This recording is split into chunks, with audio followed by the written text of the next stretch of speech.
What's up, people? It is us. We're back again for another funky, fresh episode of Brothers, Both Sides of the Bars. It is me, your boy, Uncle Will. And to my left, you have my bro. The one and only Tony Larry, baby. There you go.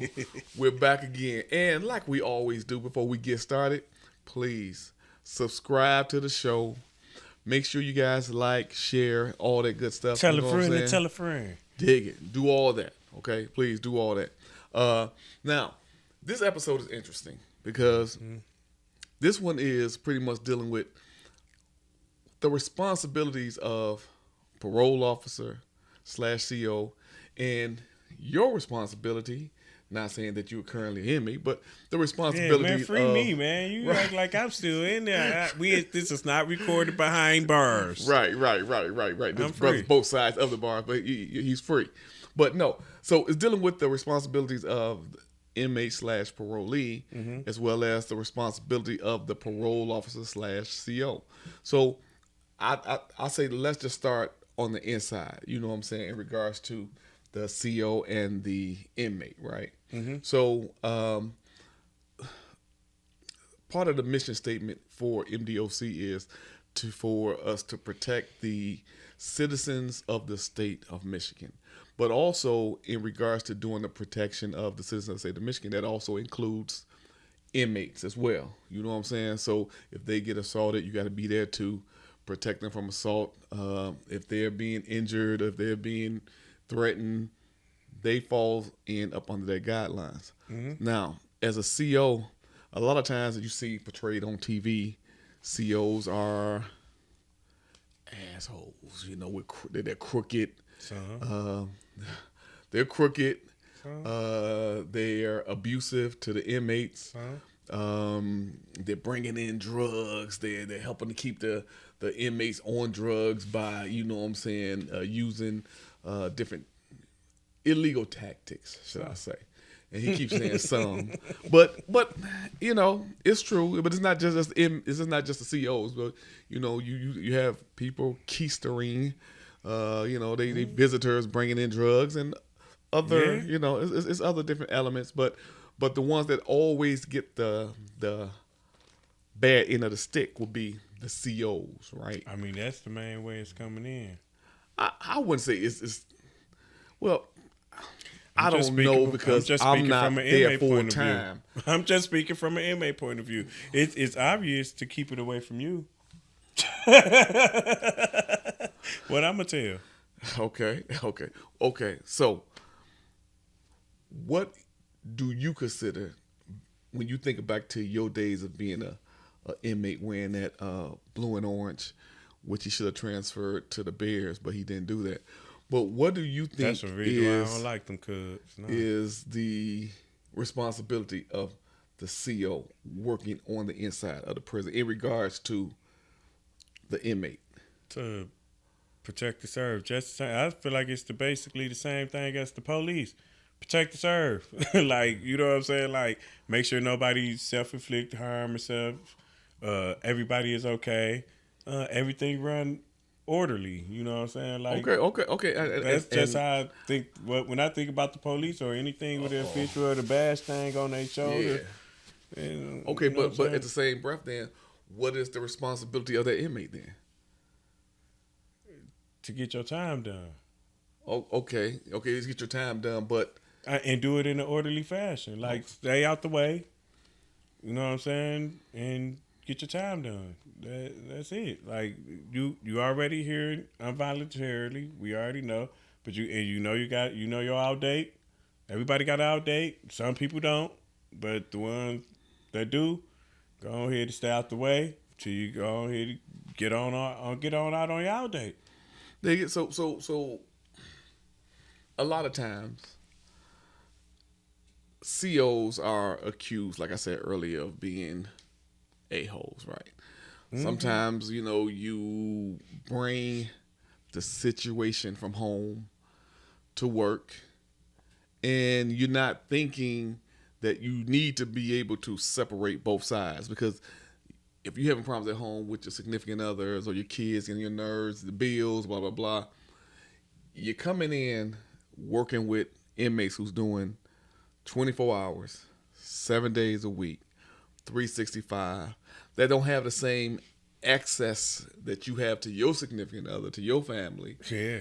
And you bringing that negativity in. So part of the responsibility, I would also say, would be to leave certain things at home and don't come in, because I have seen it before where CEO has come in and has basically harassed an inmate.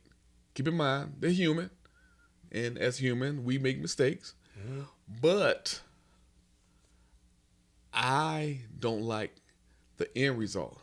So you're picking with the inmate, and then he gives you something back in response that now you offended, far as saying something negative to you. Now you're mad, but you the fool that started the shit in the first place. Yeah, but they feel as if I'm the officer. You know how Mama always say, "Do what I say, not what I do." Yeah, that's how they feel. But I'm not can't your. do that. But with an inmate, he's like, "I'm not your child." Right. You know what I'm saying? So whatever, I'm willing to catch that little ticket, whatever. Then it just transferred for that. Like I don't think you. Don't get me wrong either, because you got some officers who like, hey, I'm here to knock out this 8, and I'm gonna uphold everything just by the standard. You know who I am. I know who you is, and that's just what it is.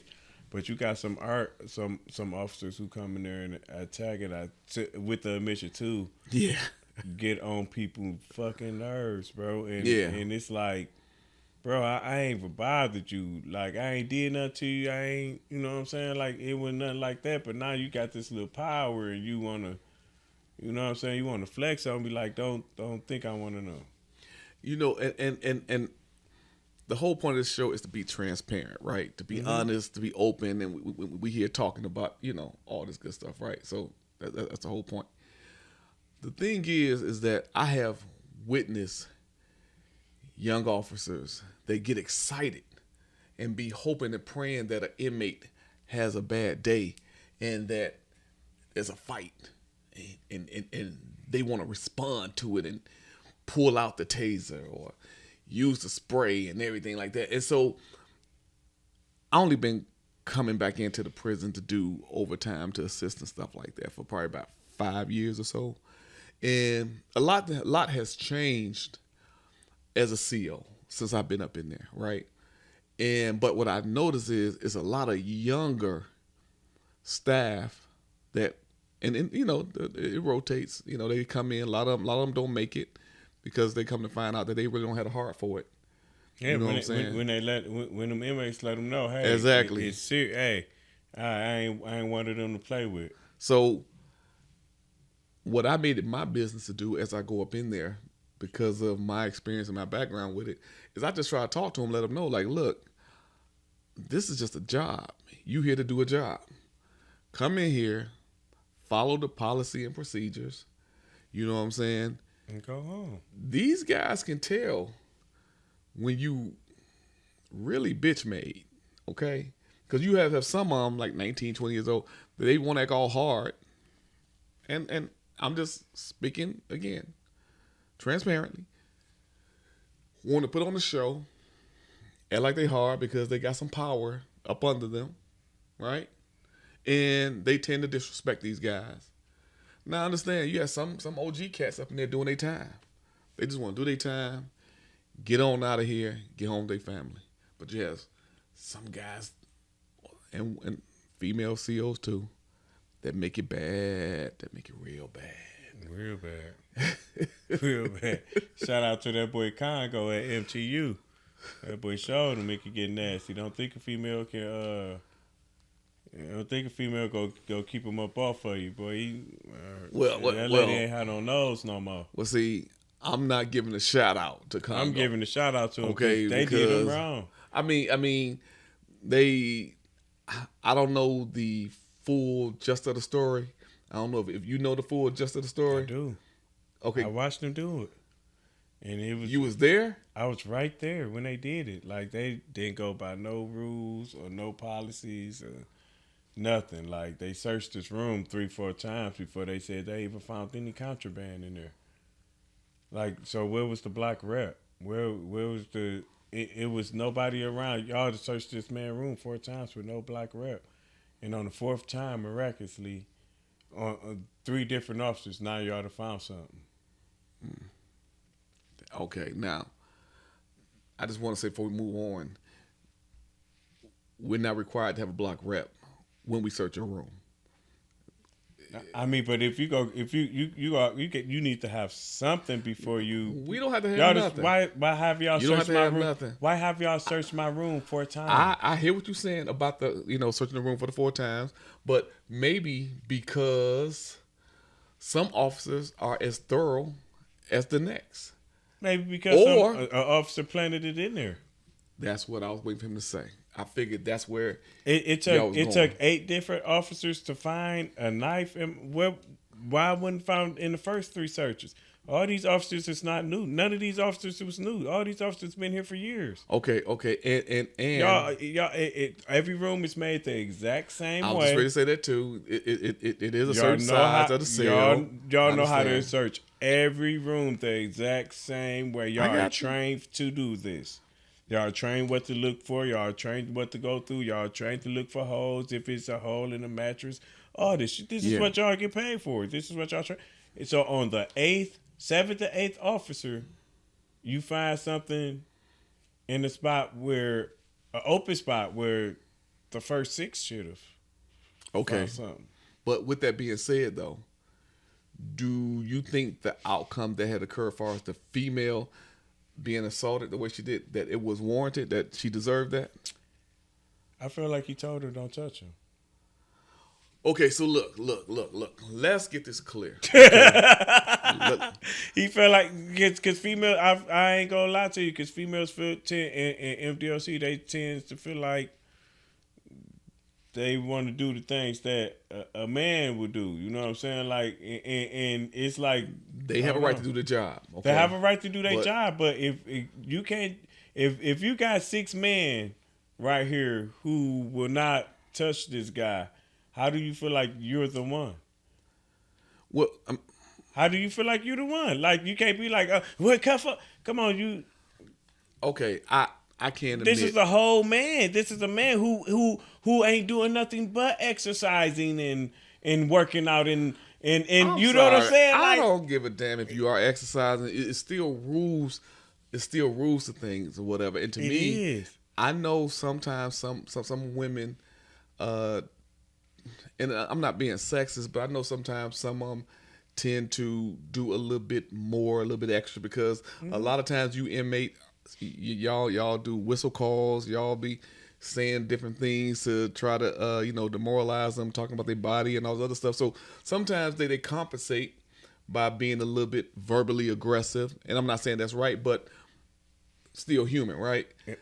And so maybe that's what occurred, because I wasn't there doing that situation, so I really can't say. But what I can say to me though is it still wasn't right for it to go there, just because you feel like they violated your. No, I didn't feel like they violated. I mean, I know they did them wrong because it wasn't nothing in there, but they made something in there. But Can you really prove that they made something up in there? Because I mean, I understand what he's saying. just like I by can't prove the I can't prove it, but I'm just saying he had his parole.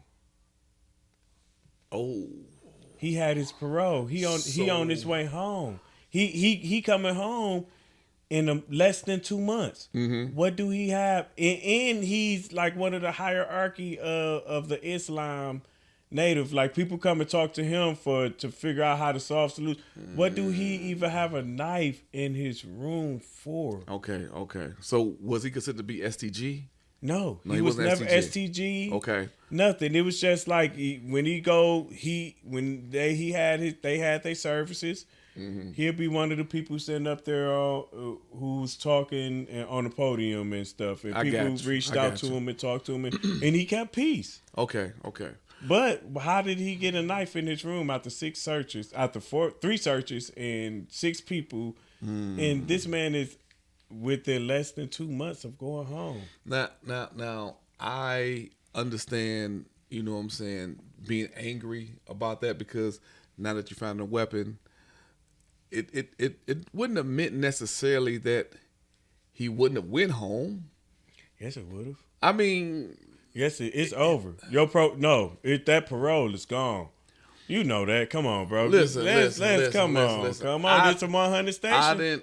It's 100, right? But it's gone. I have seen some things where guys got caught up with drug usage and stuff like that, and they still wind up getting drug usage and a weapon. Okay. A knife is considered a weapon. But bro, that's just like I understand having a gun in prison. Okay, because actually, if a weapon is found, a knife is found, and depending upon what prison that you're located at, that particular county, that district attorney most likely will be pressing charges against you for weapon possession. Parole gone. And in most cases, that means that's another year added on to your time, right? A year or two, depending upon what they give you with that weapon being found. So I see what bro is saying up on that. But you factored the assault on there now. Now you got staff assault, and you're going to do even more time with the possession of the weapon and everything. So and the point I'm trying to make is the responsibility of the inmate is to think before you react, because now you're going to tack on more time to yourself.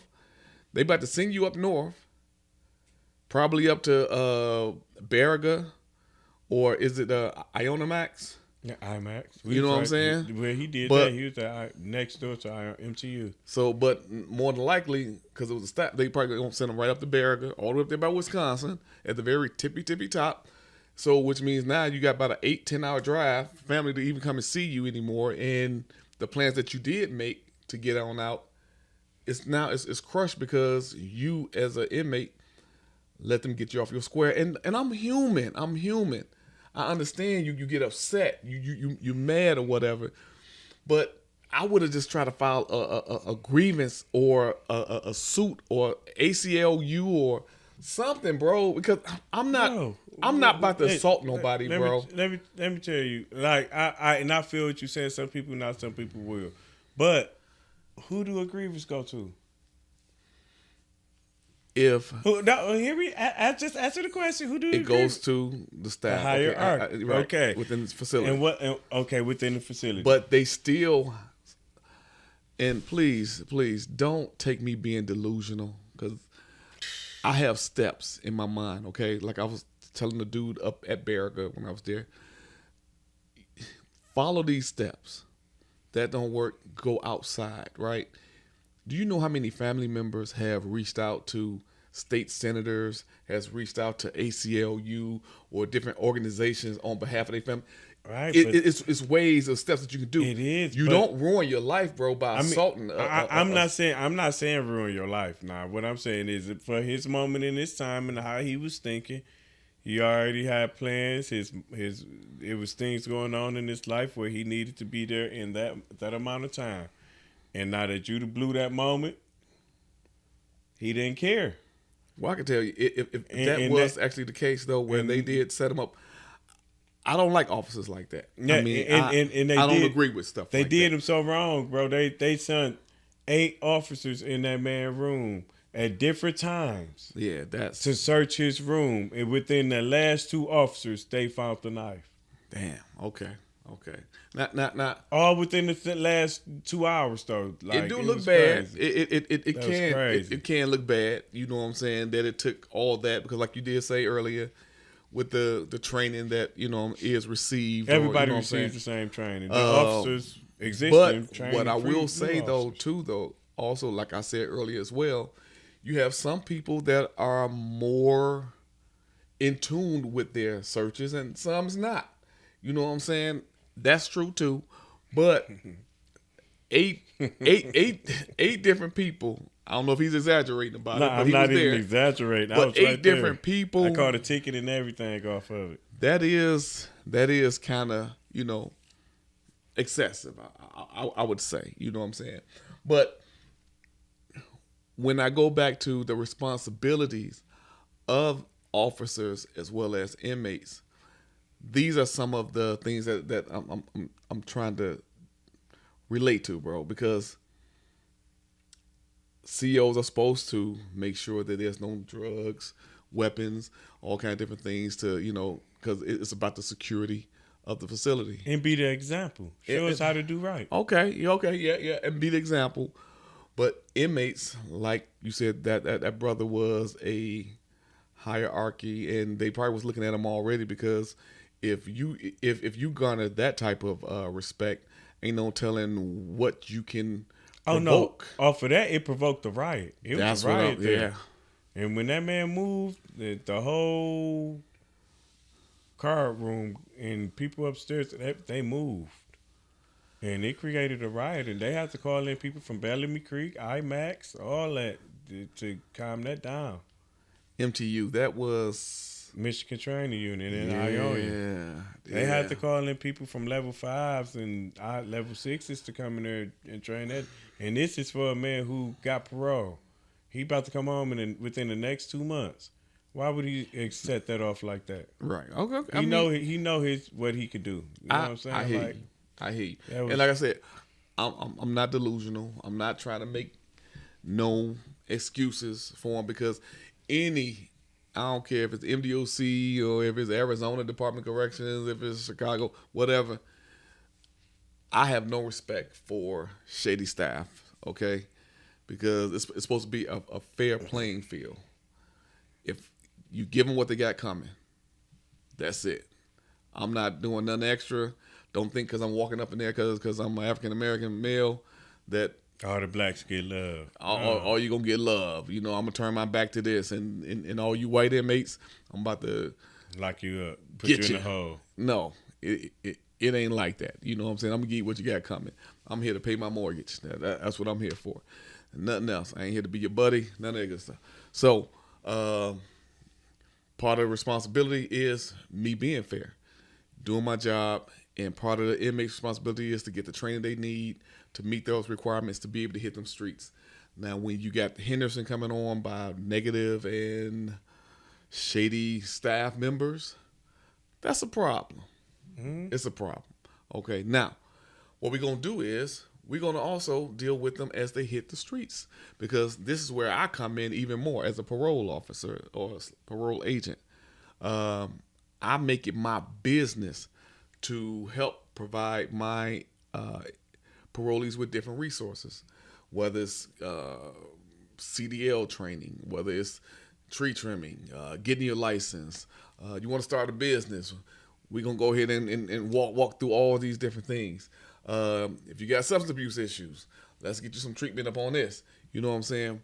But what's your responsibility, though, as the parolee? Tony Larry was once a parolee himself as well. Mm-hmm. He got in trouble a couple of times as a parolee, but we're not going to touch up on all the negatives with him, because, you know what I'm saying, like I said, I'm working on myself. But what do you feel, as once walking in them shoes, is the responsibility of the parolee? Because you guys tend to try to hold us responsible for every dang thing. And don't hold yourself responsible for nothing. First about being a parolee is taking accountability. You got to know, once you get out of here, you got to know that, hey, you got another strike against you. It's going to be a little bit harder. You got to get out here, find a job, and make sure you report to your PO officer, and stay out the way. That's it. Pay your bills, stay out the way. That's the simplest way to go ahead and figure out life. You know what I'm saying? You got to find you a decent job. Well, I ain't going to say decent, because half the time these people are underpaying, first off. But you got to find a job that you can stick with and work your way on up in there. Mm-hmm. And we pay your restitution and see your PO officer. And that's pretty much it. Like, same thing they people who haven't been locked up got to do. That gotta be responsible for your job. Besides paying restitution and seeing a PR officer, they do the exact same thing. Hell, paying taxes is almost like paying restitution. So it's just like, you know. You know what I'm saying? After you do that and get that basic aspect of the game, and that's all they really want. They just ask for the basic things. You can do that. That's it, right? So how it initially goes is, before you even hit these streets, right? here's how it go. You usually do a video conference, right? You, your agent, and other different providers that we have that's going to help assist us with providing resources for you. We're going to talk to you to find out what it is that you need, whether it's Social Security, whether it's Social Security card, employment resources. If you need assistance with medication, so you probably need to get a bridge card. You probably need to get Medicaid. So you usually talk to the parolee before he even hit the streets, right? And get all this stuff out the way. So that way, once they touch down, you already know what is needed, right? All this is in line for you. So, and then now you transition from there. Now we out here to the streets. Now, you done gave me this big long story about what your plans are. We just did this video in Reach probably about a month and a half ago, whatever. You told me these are what your plans are. Okay, so what do you need from me? What else do you need from me for you to get this thing going? Because keep in mind, when I do my initial orientation, I tell my guys, in order for you to have a good, successful parole, you and I we have to have a good communication. Definitely got to be a good communication. We have to communicate because you'll find out that a lot of inmates that are returned to prison because they did not listen to the agent. They didn't talk to the agent. Because then when you get locked up, you'll be like, oh, I didn't know that. Oh, you didn't tell me that. No, you're a lie. You're a liar. Because I know I told you that. I told your parents that. I told your family that. I'm not trying to hear it. Right? So in order for you to have a successful relationship, you have to be able to communicate with your agent because we don't know what's going on in your mind. We don't know what you want. And don't know what we own. For all I know, you come up and see me in the building, I'll probably see you about 5-10 minutes each time that you come in. I'll probably see you twice a month. So I'll probably only interact with you about 20 minutes in person, right? When you leave the office, I don't know what you're doing after that. You know what I'm saying? In most cases, I know you ain't trying to find employment because every time I see you, you're unemployed. You're still unemployed. You have no you ain't bringing me nothing in to show me that I've been over here. I've been trying to do this and trying to do this. And, right? So, when I deal with people, because again, it kills me when I have a parent or a family member call me. So need a job. Why won't you help him get a job? Why won't you? Hello? This is why part of orientation, I make it my business to talk to the family. I let them know. When you get out, don't let them lay up all dang on day while you going to work. Don't load them in your car. Don't be buying them food. Don't be doing all this other different little stuff. And they're not trying to do nothing. Because what's going to happen is you're going to call me, Agent Johnson. He need to get a job. And I'm going to remind you that I asked you not to let them lay up and get comfortable. Because that's what happens. They get out, they get comfortable. They start hanging. It's a wrap. And you it's become hard to get them. The only job they got is working you.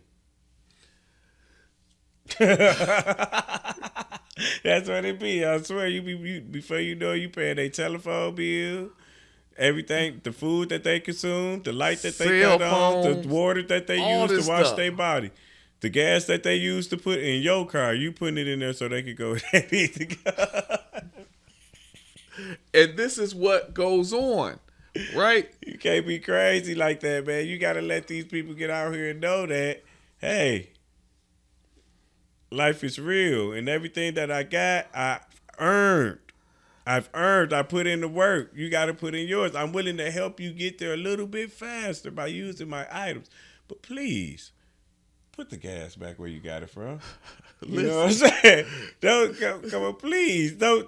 He was at 69. Don't cut it up to 72. That ain't what this house was paid for. Like, you know what I'm saying? You want to get you cold? Put half down on the bill and maybe you could turn it up. Put some socks on. Less than you know what I'm saying? Or get up under your heated blanket or something. You know what I'm saying? Like, there you go.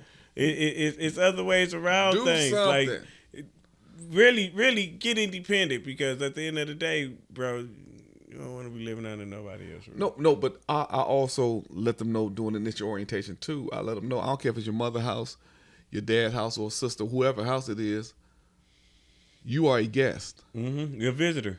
That's it. That is not your spot. Don't think you gonna come in running things. 1, 2, you coming up in there having more sex than they are.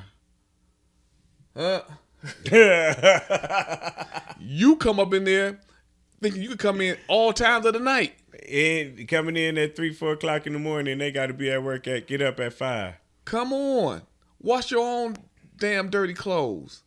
You know what I'm saying? Mama's still washing your drawers. And you know, some cases it's mama's fault too. You know what I'm saying?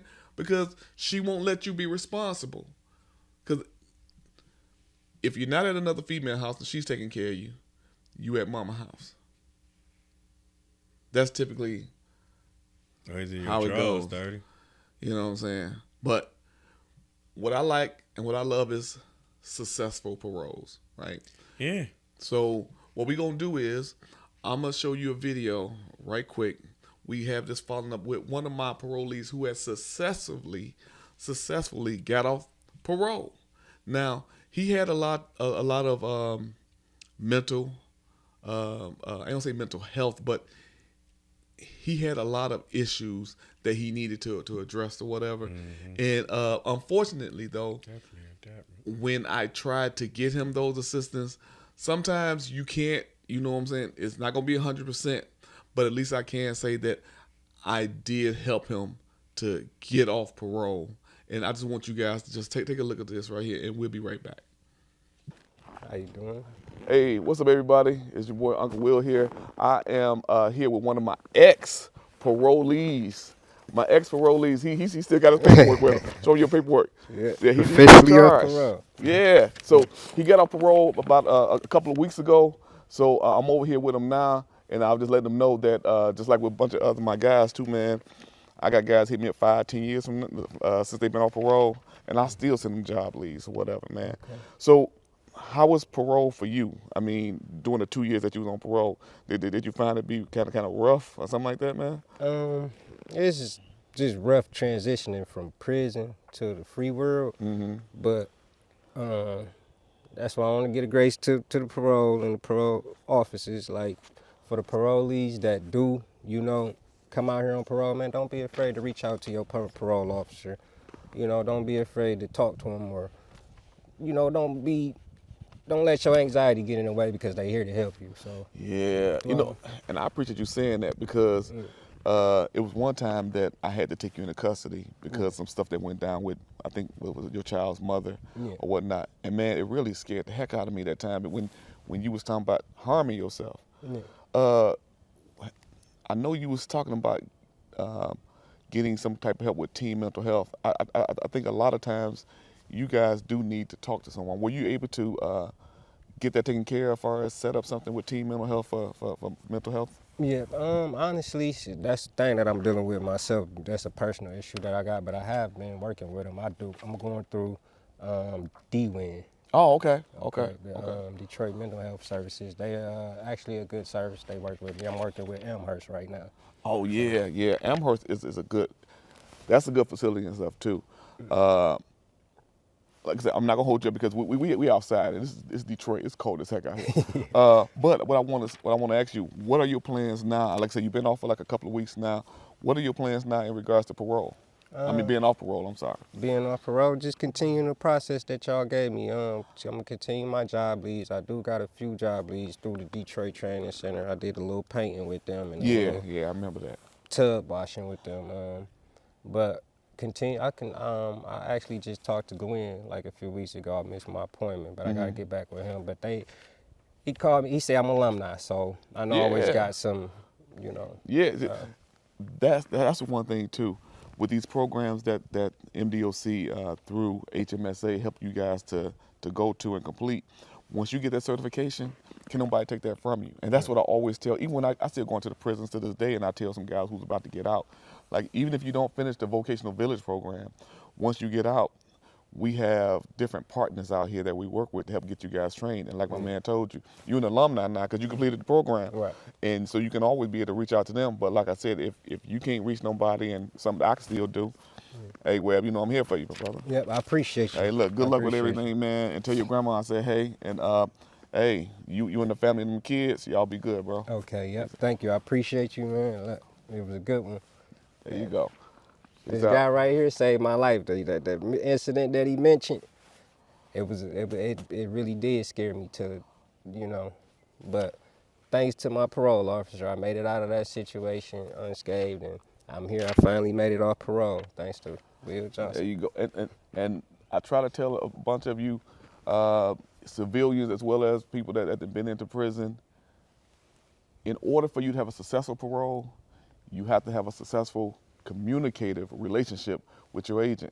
I used to always tell you, just talk to me. Yeah. Let me know what's going on, because I can't read what's going on in your brain. Yeah. If you talk to your agent and you, him or her, y'all have a good communication, you have successful parole, and that's what you wind up doing. Yep, that's the bottom line. If I wouldn't have ever reached out to him in certain incidents, even though I had a lot of anxiety behind and a lot of stuff going on, I didn't want to talk to you about certain things. The things that I did talk to him about, he did help me completely. So, like I said, when it comes to your parole officer and your agents, they out here to help you. And the goal is to get off parole. So, Thank you. I appreciate that. Yeah. You guys take it easy. okay. Thanks, All man. right. I appreciate Thanks. you again. Yeah. Like I said, man, if it's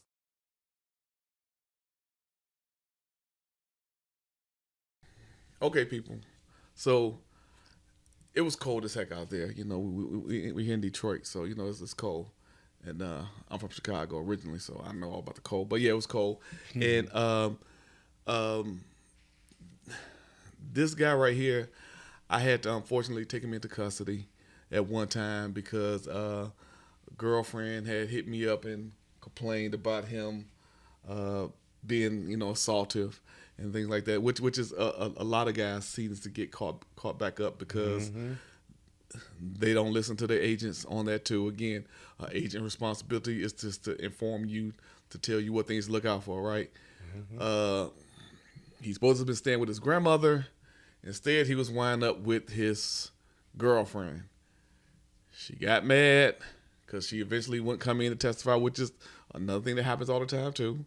They'll file the charges on you. They'll find a way to get my number and the other agents like me, and then they'll call and say, hey, he threatened to do this, boom, boom, boom. And then when the time comes to get ready to testify, they don't show up. I was just mad, right? But the unfortunate thing about this situation, which why I had to really put a lot of my time in with this, because during the time that I had him in my office and he was in cuffs, he kept threatening to kill himself. He's talking about life wasn't worth living. Don't nobody love him. He shouldn't be going through this. And I'm like, dude, you have kids. But that wasn't enough for him. So when he went over there, I had to make sure that they had to watch out for him. So he was like on a suicide watch, because I never seen nothing like that, where a person is crying this hard, a man is crying this hard, never showed or displayed any other issues before, but this one particular situation brought out another side where now you want to threaten to kill yourself. And it affected me, bro. I ain't gonna lie. It affected me. And so I just want to say to Webb, good luck, brother. You know, if you out there, you ever get a chance to watch this, I want to say good luck to you. But I want to bring it back to say that our responsibility to the community is to be responsible to our parolees as well as to the inmates, because a lot of inmates are engineered supposedly to be able to get outside and become tax-paying citizens. Yeah, do right. better. So we have to start on the inside by doing right by these people, by this population, because they're gonna be part of the population out here. And I tell some of the newer COs, you know, you may wind up meeting one of these dudes at a Sam's Club one day, right? And when you wake up and you ask yourself, how did I get here? You probably want, you probably gonna reflect back like, I did treat that person like shit. Yeah, So I'm just saying, I'm just saying, treat people the way you want to be treated, right? That's number one. Number two, which should be part of number one, do your damn job. The judge already sentenced these guys to prison.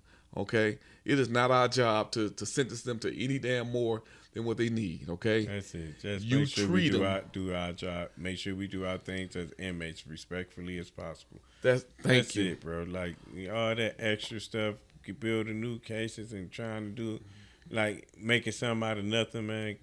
You'll be gone in the next 5 hours, bro. Just chill out. Just chill out. Do your time, bro. For 40 more. 465 more days, man. Bro. Because I swear, it seems like you guys love cook-ups. You get out, you want to go back, do another cook-up again or something. I don't know what it is, but I'm just saying. I ain't like them that much. I ain't go back. Handle your responsibility. We all have a role to play. You know what I'm saying? I'm doing mine. Do yours. You evidently did yours because you're not back up in that joke again. Yeah, I learned from that lesson. Dig it. So, with that being said, thank you guys for tuning in to this week's episode, Brothers, Both Sides of the Bars. Both sides. We want to also say, please, again, make sure that you guys leave comments. Make sure you guys subscribe, like the show, and please share. You know what I'm saying? But definitely, I need some comments. And keep in mind, we are on this journey to get 1,000 subscribers for the month of April. And we can't do it without you guys. That's why we need your assistance. This show is eager to get these subscriptions organically. We're not trying to get no bots or nothing like that. We need you guys, your support, your continued support. And again, thank you guys for watching the show. Tony, Larry, anything that you want to say to the party people? Like he said, we trying to do this the right way. We really want to touch people. We ain't trying to have it all fake, have it all hyped up and everything. We want to know that we really touching people. Yes. So come on and like and subscribe, man. We here, we got the information, and we giving the free game. There you go. And if you that's feel like just we what it missed is. something, like I said, let us know. And when we do a couple of live shows this summer, We touch up on it. got you, okay? Peace. Peace.